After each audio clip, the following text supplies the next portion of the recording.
अस्सलाम वालेकुम नाज़रीन, आप यूट्यूब चैनल शाकिर महमूद अवान देख रहे हैं। रात के इस पहर जो है एक तरफ कोट लखपत जेल में फ़ैसला लिखा जा रहा है और दूसरी जानिब जो सरगोदा अदालत है उसकी जानिब से अब तहरीरी फ़ैसला जारी कर दिया गया है। 100 सफ़ात पर मुश्तमिल ये तहरीरी फ़ैसला है और इस फ़ैसले के बारे में मैं एक लाइन में इतना ही कहूँगा कि पढ़ता जा शर्माता जा।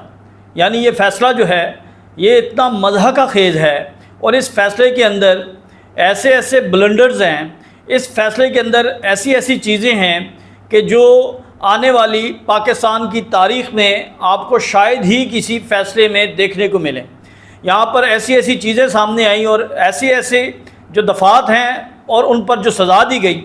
मैं ये देख रहा था इन दफ़ात में जो मुल्ज़मान को सज़ाएँ दी गई हैं मजमूई तौर पर मैं काउंट कर रहा था 162 साल सज़ा बनती है। सरगोदा में थाना जलाने के इल्ज़ाम में सरगोदा अदालत ने मूसा खेल थाना है, उस थाने को जलाने के इल्ज़ाम में जो मुल्ज़मान हैं 31 से 32 उन्हें 162 साल मजमूई तौर पर सज़ा सुनाई है। अब जो सेक्शंस लगे हैं वो मैं आपके सामने डिटेल से रखूँगा और कितनी कितनी सज़ाएँ जो हैं वो सुनाई गई हैं वो आपके सामने रखूँगा। और ख़ास तौर पर जो मलिक अहमद ख़ान भच्चर, बिलाल इजाज़ और दूसरी जानिब अहमद चट्ठा हैं, उनके हवाले से जो इस फ़ैसले के अंदर लिखा है वो आप पढ़ें तो आप हैरान हो जाएंगे कि एक शख्स जब ये साबित हो रहा है कि वो वहाँ पर मौजूद नहीं था, ये एतराफ़ जो है वो प्रोसिक्यूशन कर रही है, ये एतराफ़ गवाह कर रहा है, ये एतराफ़ जो है वो FIR कर रही है कि ये शख्स वहाँ पर मौजूद नहीं थे। लेकिन इसके बावजूद जज साहब का ये कहना कि चूँकि इन्होंने किसी मुतल्लिका फोरम से रुजू नहीं किया, चूँकि इन्होंने इस मामले को कहीं पर चैलेंज नहीं किया, चूँकि इन्होंने अपनी वाबस्तगी का इजहार पाकिस्तान तहरीक इंसाफ के साथ किया है, तो इसको बुनियाद बनाकर इन 3 रहनुमाओं को मजमूई तौर पर 60 साल की सज़ा सुनाई है। यानी हर मुल्ज़िम को, हर, अब मुजरिम हम कहेंगे क्योंकि इन्हें तो सज़ा सुना दी गई है, हर मुजरिम को 60 साल की सज़ा सुनाई गई है।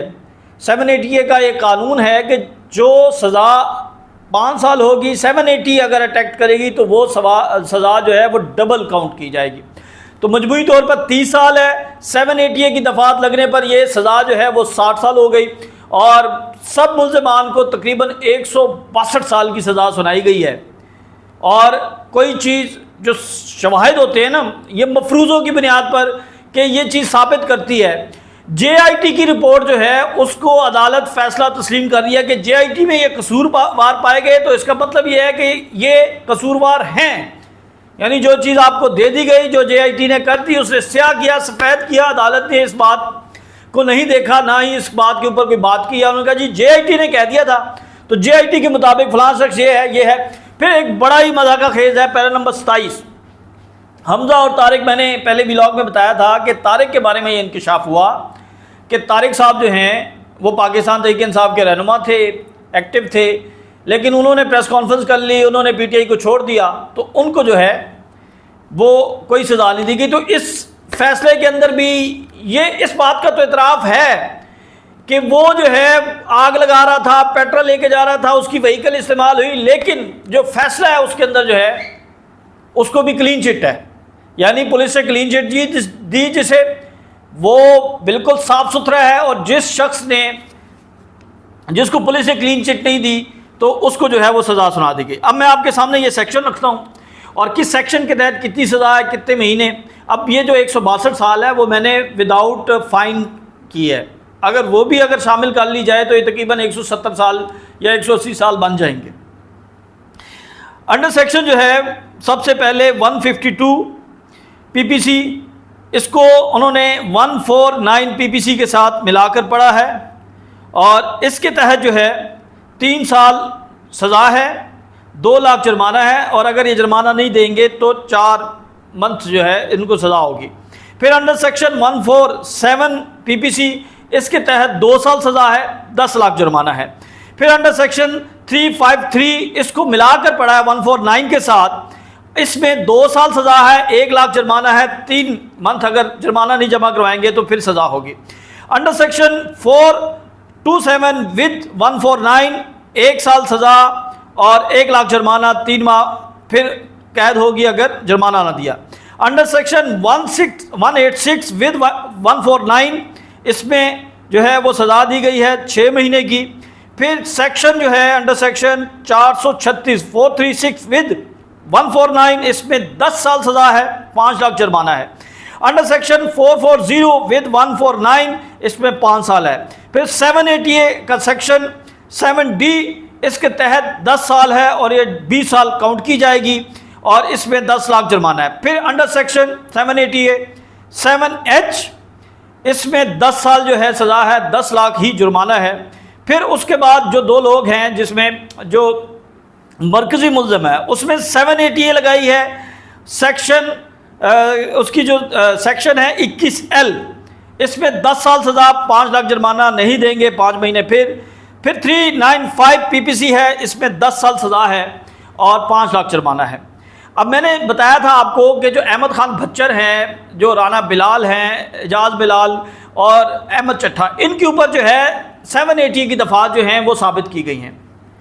यानी इनको जो है वो 109 के अंदर भी सज़ा दी गई है। इनको जो है साजिश, यानी ये साजिश के अंदर, ये बड़ी अजीब बात है नाज़रीन, यानी ये बात वो जो मरकज़ी गवाह है वो ये कह रहा है कि ये साजिश के अंदर मौजूद नहीं थे। यानी इमरान खान जो जब अदायात कर रहे थे मुबैना तौर पर जो कहा गया है उसमें ये मौजूद नहीं थे, तो फिर भी इन्हें सज़ा दे दी गई। फिर इसके बाद 780 भी इनके ऊपर लगी। ये बड़ी हैरान कुन चीज़ है कि एक 780 उस वक्त लगती है जब कोई शख्स जो है वो मौके पर मौजूद हो, तोड़ फोड़ कर रहा हो, ये सारी चीज़ें, लेकिन उसके बावजूद इनके ऊपर 780 भी लगी, इनको 109 में भी सज़ा दी, तो मजमूई तौर पर 60 साल सज़ा है। और फिर अदालत ये कह रही है कि इन्होंने अपने डिफेंस में, अपनी सफाई में कोई सबूत अदालत में नहीं पेश किया कि अगर वो मौजूद नहीं थे तो उन्होंने सबूत पेश करना था, और उन्होंने सबूत नहीं पेश किया, तो इस बुनियाद पर इनको जो है वो सज़ा दी जा रही है और ये सज़ा के हकदार हैं। ये सरगोदा अदालत ने जो 100 सफ़ात पर मुश्तमिल फ़ैसला है, एक एक पहरा जो है वो पूरी पोस्टमार्टम है इस फैसले का, और इस फैसले के ज़रिए जो पाकिस्तान तहरीक इंसाफ को जो सज़ाएँ दी गई हैं, अगर इसको हाई कोर्ट जो है सुने तो ये पहले दिन ही मुअत्तल होता है, पहले दिन ही ये फ़ैसला जो है वो उड़ा कर फेंक देंगे। बल्कि ये जिस तरह का फ़ैसला है, इस फैसले पर तो मैं इन्ना लिल्लाहि व इन्ना इलैहि राजिऊन कहूँगा कि इंसाफ का जो निज़ाम है वो तो बहुत बहुत आगे निकल गया है। 26वीं तरमीम के बाद तो चीज़ें जो हैं वो तो आउट ऑफ कंट्रोल हो गई हैं। इस वक्त जो फैसला है, और जो ख़ास तौर पर मैंने कहा था कि पैराग्राफ नंबर 27 है, इसके अंदर तो मैं कहता हूँ अखीर हो गई है। आप इंसाफ है ना, बराबरी की सतह पर इंसाफ के तकाज़ों के मुताबिक आपने फैसला करना है, तो इस फैसले के अंदर आप पैरा नंबर 27 पढ़ लें तो आपको जो है वो सब समझ आ जाएगी। तो 100 सफ़हात पर ये मुश्तमिल फ़ैसला है, और इन 100 सफ़हात के अंदर जो इस वक्त चीज़ें हैं वो खुलकर सामने आई हैं, बल्कि मैं तफसील से इसके ऊपर जो है एक एक पैरे के ऊपर और ख़ास तौर पर जो मरकज़ी गवाह हैं उनके ऊपर अदालत ने जो अपनी ऑब्जर्वेशन, जो रिकमेंडेशन, जो फ़ैसला दिया है वो मैं आपके सामने रखूँगा। फ़ैसला तो ये सिर्फ 2, 4, 5 लाइनों का है, लेकिन वो सारी चीज़ें वो रिकॉर्ड की जो जिरा के दौरान थी उसको फ़ैसले का हिस्सा बना दिया, और ये एक बर्डन के लिए कि जी 100 सफ़हात पर मुश्तमिल जो है ये फ़ैसला किया गया है।